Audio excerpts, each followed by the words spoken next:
Hey guys, what's up? Lightboltjoe here. Today we're going to discuss the 2010 cult classic film that it is from 9 years ago, Scott Pilgrim vs. the World, directed by Edgar Wright, starring numerous people who have done fantastic careers in the last 9 years. So we're going to go over them. Scott Pilgrim is Michael Cera. You have Kieran Culkin. You have Aubrey Plaza. You have Brandon Routh. You have... who else? Let's see. Brie Larson's in it. Mae Whitman is in it. Mae is just she's the voice of Katara from Avatar: Last Airbender. She's in The Duff. She's in Good Girls. She's just absolutely perfect. Anna Kendrick is in it. Lucas Lee, who is played by the one and only Chris Evans, is in it. Countless other people are in this film. What's cool about this film is that it is based off of... many things are cool about this film, but it is based off of a best-selling graphic novel series. I think there's 6 or 8 books in the series. The movie is based off the first book, and for some reason, there was never sequels. And it doesn't make any sense, because this film is epic. It has musical numbers. It has these graphics that make you feel like you're in a comic book. So many years before Spider-Man Into the Spider-Verse came out, Sony Marvel duo, Spider-Man Into the Spider-Verse came out in 2018, right? That was all CGI and it was hand-drawn, but it was also CGI to make it look like a comic book kind of a thing. But this is the first film to have these live-action comic book moments, these POWs, these emoji faces, the accentuated anime hair and get-ups, and it was so cool, and having the whoosh and chop and crop and like all of the sound effects and stuff was in it. And anytime like Scott would defeat an evil X, like he'd punch them and then like it would be a KO and then coins would fly everywhere. So the plot of this film is Scott Pilgrim is in a band called the Sex Bob-ombs. They're trying to get a record deal with Gideon, G-Man himself. Scott falls in love with this girl, Ramona Flowers, but Scott also likes this girl, Knives Chow, who's a high schooler, and Anna Kendrick describes it perfectly with, you're dating a 17-year-old Chinese student? Scandal.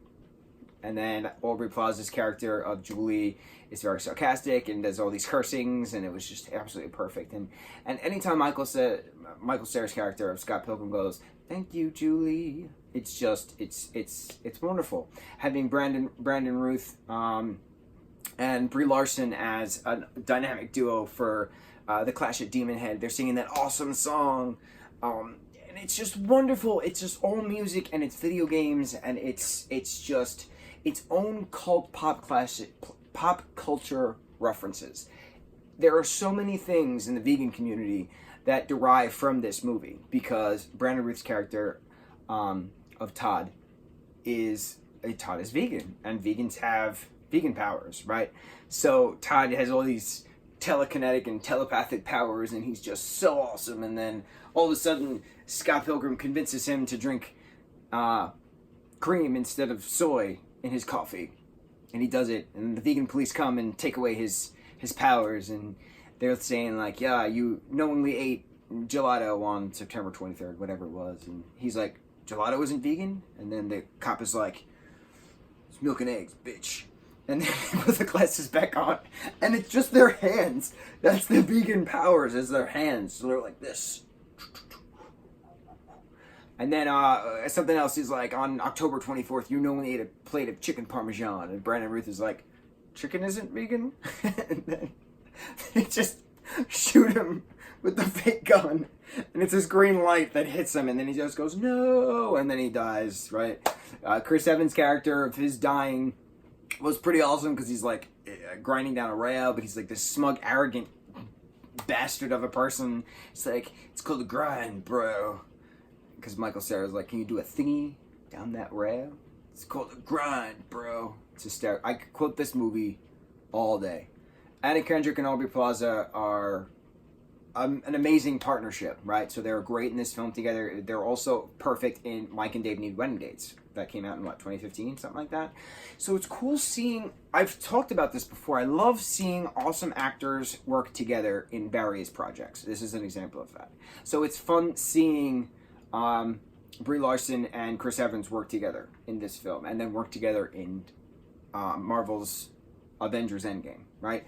It's cool seeing all of these actors. Mae Whitman, for instance, can do anything. She can literally act with any single person. She could literally have a full dramatic acting experience with a cactus, and I would cry because I would feel her pain. I'd feel the cactus's pain. She's just so awesome, and her character is just so witty and comedic, and the fight in that bar was great. Having the Sex Bob-ombs fight against the Takanara twins, or something to that extent, of the Amp Against Amp.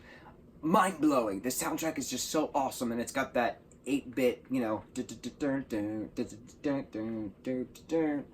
wonderful. Absolutely wonderful. Have you guys seen Scott Pilgrim vs. the World? Have you earned the power of respect? Self-respect. Can never stop loving this film. It's just such a classic. Almost 10 years later. Next year will be 10 years. I can't wait to see Where Are They Nows. It's going to be great.